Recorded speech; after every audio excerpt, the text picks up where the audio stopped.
जय भीम जय संविधान भीमशाही चॅनलमध्ये आपल्या सर्वांचं स्वागत आहे।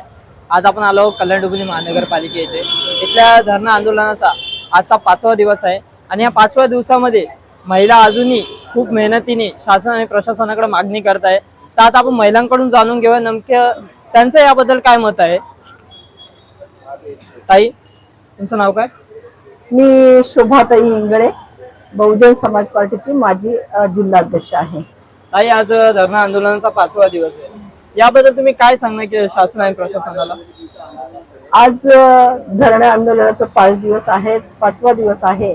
आम्ही जो 30 तारखेला 30 मे रोजी जो बुद्धभूमीवर हल्ला झाला, म्हणजे कोणत्याही प्रकारचं निवेदन न देता त्यांनी अचानक येऊन भगवान गौतम बुद्धांच्या मूर्त्या तोडल्या, 42 झाडं तोडली आणि भंतेजींना सुद्धा धक्काबुक्की केली। या सगळ्या प्रकाराच्या निषेधार्थ तिथे जो भीमा कोरेगावचा विजयस्तंभ होता त्याची सुद्धा तोडफोड केली आणि त्या प्रकाराच्या निषेधार्थ शासन आणि प्रशासनाच्या निषेधार्थ आम्ही धरणे आंदोलन सुरू केलेलं आहे। पूर्ण नाही झाल्या तर एक नागरिक म्हणून तुमची काय भूमिका असणार? ही मागणी पूर्ण होणारच आहे, कारण केवळ आम्ही येथे जे लोक बसलेले आहोत तेवढेच या बुद्धभूमीच्या निषेधार्थ करत आहोत असं नाही, तर तमाम देशातले बुद्धिस्ट या प्रकाराचा निषेध करत आहेत।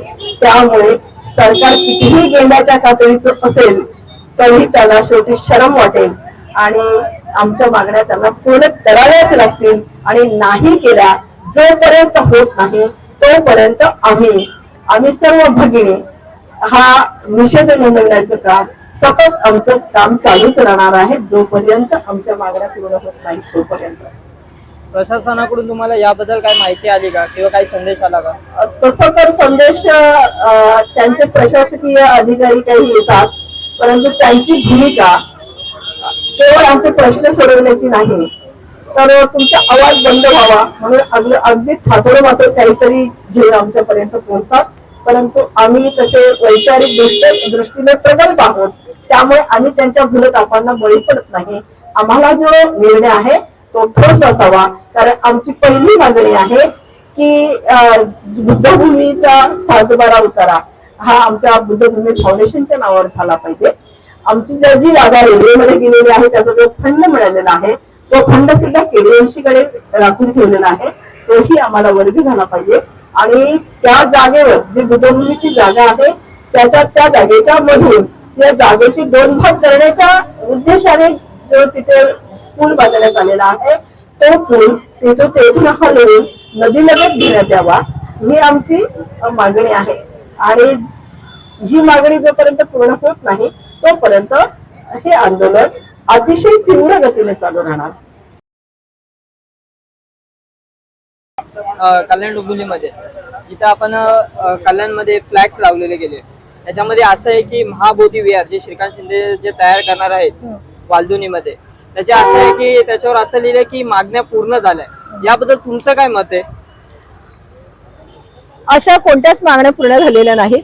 त्यांचं जे बोलणं होतं ते मोगम होतं आणि त्यांनी जे काही आज बॅनर लावलेले आहेत की आमच्या सर्व मागण्या पूर्ण झालेल्या आहेत, हे जे बोर्ड लावलेले आहेत ते समाजाला गुमराह करण्याचं हे षडयंत्र आहे। हे श्रीकांत शिंदेने हे जे दलाल तयार केलेले आहेत त्या दलालांनी त्याचा बोर्ड लावलेला आहे, परंतु खऱ्या अर्थाने तशा मागण्या वगैरे काही पूर्ण झालेल्या नाहीत। असं बघता की आता मागण्या पूर्ण करण्यासाठी तुमचं काय मत आहे की तुमच्या मागण्या कशा पूर्ण केल्या पाहिजे याबद्दल? आमचं मत आहे की त्यांनी काय म्हटलं की हे तिथे भगवान गौतम बुद्धांचं बुद्धगयामध्ये जसं बुद्ध विहार आहे तशी प्रतिकृती इथे तयार केली जाईल। इथे डॉक्टर बाबासाहेब आंबेडकरांचा पुतळा तयार होईल, विपश्यना सेंटर केलं जाईल, 300 खाटांचा दवाखाना तयार केला जाईल, कॉलेज आणि हॉस्टेल वगैरे तयार करण्यात येईल असं त्यांनी तिथे मीटिंग मध्ये म्हटलं होतं।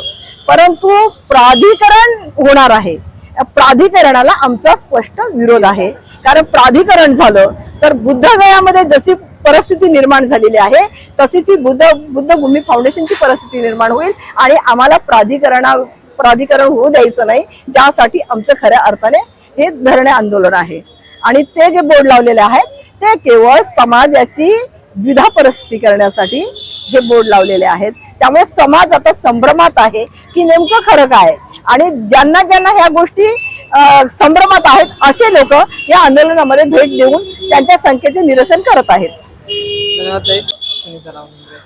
ताई, तुम्ही या आंदोलनामध्ये काय सहभागी आहात? बुद्ध फाउंडेशन मध्ये तन मन म्हणतात शांतीचा प्रत्येक बुद्ध विहार आहे. त्या बुद्धावर 30 मे रोजी ह्या लोकांनी काहीच कल्पना देता अचानकपणे हल्ला केला. दादा, एकीकडे म्हणतोस, एकीकडे तू पिंपळेश्वराला 4 एकर जमीन देतोस आणि हे स्वतःची हक्काची जमीन असताना ती 32 एकर जमीन तू घशात घालायला चालायला निघाल, असं कसं होईल दादा? एकीकडे म्हणतोस लाडक्या बहिणी, मग ह्या बहिणींवर का रे नाही? अरे तुझ्या आमची कोणती स्कीम घेतलेली नाही बघ, म्हणून आता आत्मानानं आंदोलनाचा 5वा दिवस आम्ही घेत आहोत. दादा, अरे तुला लाडक्या बहिणींचे, तू लाडक्या त्या बहिणींचं जरा पाकिट बंद कर. त्या लाडक्या बहिणी बघ कशा तुला कसा शिव्या घालतील बघ. या खऱ्या बहिणी आहेत, या खऱ्या बहिणींचा तळतळत नको घेऊस र. तुला जर करायचंच आहे ना विकास, एवढ्या ठाण्याला तुझा बंगला आहे बघ, त्या बंगल्याच्या मधून जाऊ दे की बुज. इथंच काय हाय त्या बुद्धभूमी फाउंडेशन मध्ये? अरे ते शांतीचं प्रतीक आहे. अरे एखाद्याच्या चोराला लुटलं तर काय वाटणार नाही, पण तू आमच्या गौतम महाथेरवंतांच्या चिवरावर हात घालतो. आतापर्यंत कधी बघितलं का रे? हिंदू धर्माचे आम्ही पण आहोत रे. अरे आम्हाला पण समाजात फिरतो, भले आमच्याकडे उपमुख्यमंत्री पद नाही रे, ना आम्ही खासदार, ना आमदार, ना नगरसेवक, पण प्रत्येक जाती धर्माचा आम्ही अभ्यास करतो, तुम्हाला आदर करतो. त्याचा जर प्रत्यक्ष बघायचा असेल तर सांगते, वक्रतुंड महाकाय सूर्यकोटि समप्रभा निर्विघ्नं कुरु मे देव सर्व कार्येषु सर्वदा.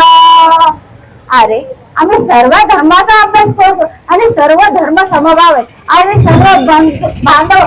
आता काँग्रेस पक्षाला आमची कळकळ वाटते, उभाठ्यांना वाटते, आणि तू काय रे बाळा आमच्याच मतांवर राजा झालास. राजाधीश झाला, कोट्याधीश झाला ना आमच्याच जीवावर उठलास. हा कुठला रे नाही तुझा? कधी ना तुला अक्कल यावी? दुसऱ्या देशात गेलास की म्हणतो आम्ही भूताच्या देशातून आलो, आणि तुझ्या अकलीचं काय ताने उडालेत काय र? सांग बरं, काहून आम्हाला एवढं उन्हातानात तापायला बसवलं? अरे आताच्या आता देऊन टाकावं. तुझ्यासारखा जर जो कोणी असेल ना जो म्हणतो मी भूताच्या देशातून आलो, आणि त्याच्याच नावाखाली म्हणतात ना चोर वर्षीतो तिथून जाऊन नीट घेऊन यायचा. इकडचं पण आम्हाला लुटायचं, तिकडं लुटायचं. अरे आम्ही कुणाकडे जायचं रे? कारण आम्ही दलाल नाहीत रे. स्वतःच्या कष्टाने, स्वतःच्या हिमतीवर आज जे काय करतोय ना, म्हणून आम्ही ठोक बोलतोय. नाही तर आम्ही एखाद्याच्या लेकराला तळतळात देण्यासारखं एवढं तुझ्यासारखं तर निष्ठुर नाही रे बाबा. तर बघ, तुला जर थोडीशी अक्कल असेल, उरली सुरली, तुझी खासदार की तुला जर वाटत असेल प्यारी, तर काहीतरी चांगलं काम कर. कसा तनासच काम करायला. जयगुरुजी. नाव काय? माझं नाव रेखा कुरवारे. मी वंचित बहुजन आघाडी बाळासाहेब आंबेडकरांची कार्यकर्ती आहे. ताई, जसं आज बघता आंदोलनाचा 5वा दिवस आहे, तुमच्याकडे कोणते प्रशासकीय अधिकारी आले होते का? त्यांच्यावर तुमची काही चर्चा झाली का त्याबद्दल? केडीएमसीचे अधिकारी आले होते. ते आम्हाला म्हणत होते की ऊन खूप झालेलं आहे आणि त्या उन्हामध्ये तुम्ही माझ्या बहिणी बसलेल्या आहात आणि त्यांना खूप वाईट वाटत आहे. तर मला त्यांना एवढंच म्हणायचं, तुम्हाला एवढं जर वाईट वाटत असेल तर बुद्धभूमीच्या नावाने सातबारा करा ना, आणि मग आम्ही संपू आंदोलन. म्हणून मला त्यांना एवढंच सांगायचंय, तुम्हाला आमची जर एवढी कीव येत असेल तर लवकरात लवकर तुम्ही निर्णय घ्यावा आणि बुद्धभूमीच्या नावाने सातबारा करावा आणि ज्या आमच्या मागण्या आहेत त्या पूर्ण कराव्या. एवढी मी बोलते. धन्यवाद ताई. तुमचं नाव काय? माझं नाव प्रियंका बागुल. सगळ्यांना क्रांतिकारी जय भीम. माझा प्रश्न असा होता की बुद्धभूमी हे विकासाच्या मार्गावर चाललेलं आहे. विकासाने आपल्या कल्याण शहराचाच विकास होत आहे. तर तुम्हाला काय वाटतं, विकास झाला नाही पाहिजे का? नाही, विकासाच्या विरोधात आम्ही नाहीये. विकास व्हावा आमची इच्छा आहे. पण जो 7/12 आहे, तो TDR आहे, तो आमच्या बुद्धभूमीच्या नावावर झाला पाहिजे. आणि जे आमचे म्हणजे ज्यांनी हे TDR चुकीचा काढला होता त्यांच्यावर सुद्धा गुन्हे दाखल झाले पाहिजे आणि त्यांना निलंबित केलं पाहिजे. धन्यवाद ताई. ताई, तुमच्या आंदोलनाबद्दल काय मत आहे? आमचं आंदोलन हे जोपर्यंत आमचे हक्क आम्हाला भेटत नाही, मी त्यांना मागण्या म्हणू शकत नाही. कारण बुद्धभूमी आमच्या हक्काची आहे, आमच्या बुद्धभूमी फाउंडेशनच्या नावावर केलेलं आहे, म्हणून मी त्यांना मागणी म्हणू शकत नाही. तर मी त्यांना हक्क म्हणते. तर हे हक्क आम्हाला भेटले पाहिजे. आणि जे 30 मे रोजी जी घटना घडली होती, जी आमच्या वालदोनी परिसरामध्ये बुद्धभूमी फाउंडेशनवर जो त्यांनी ताबा मिळवण्याचा प्रयत्न केला, जे आमच्या भिक्खू संघावर जे त्यांनी हल्ला केला, त्यांच्या जीवावर हात घातला, ज्या अधिकाऱ्यांनी ज्या लोकांनी हे सगळं प्रकार केलेला आहे त्यांना तात्काळ निलंबित करण्यात यावे. आणि आमच्या जे अॅट्रॉसिटी गुन्हे आहेत ते आमच्या दाखल करण्यात यावेत लवकरात लवकर. आणि जर त्यांनी हे प्रकार जर लवकर नाही केले, आमचे जर हक्क आम्हाला दिले नाहीत, तर आमचा बेमुदत हा आंदोलन तर राहीलच, पण आमचा जन आक्रोश हातांना दिसून येईल, एवढं मी सांगते. धन्यवाद ताई. तर तुम्ही पाहिलं की शासन आणि प्रशासनाविरोधात बरोबर आहे. लोक तीव्र झालेले आहे. महिला वर्ग हा 5 दिवसापासून इथं धरणं आंदोलन करताना आपल्याला दिसतोय. तर त्यांच्या ज्या मागण्या आहे या सरकारकडून लवकरात लवकर पूर्ण झाल्या पाहिजे अशी त्यांची मागणी आहे. इथं उन्हातानात बसून त्यांना किती त्रास होतोय हे प्रशासनाला तिथं एसीत बसून नाही समजणार. प्रशासनाने यावर लवकरात लवकर कारवाई करत जे लोक आहेत त्यांच्यावर तर कारवाई केलीच पाहिजे, पण त्यांच्या मागण्याही पूर्ण केल्या पाहिजे. आणि अशाच ताज्या अपडेटसाठी पाहत राहा भीमशाही न्यूज. सतीश परिवर्तन, कॅमेरामॅन प्रदीप जाधव सहित मी आदित्य गांगुर्डे, भीमशाही न्यूज.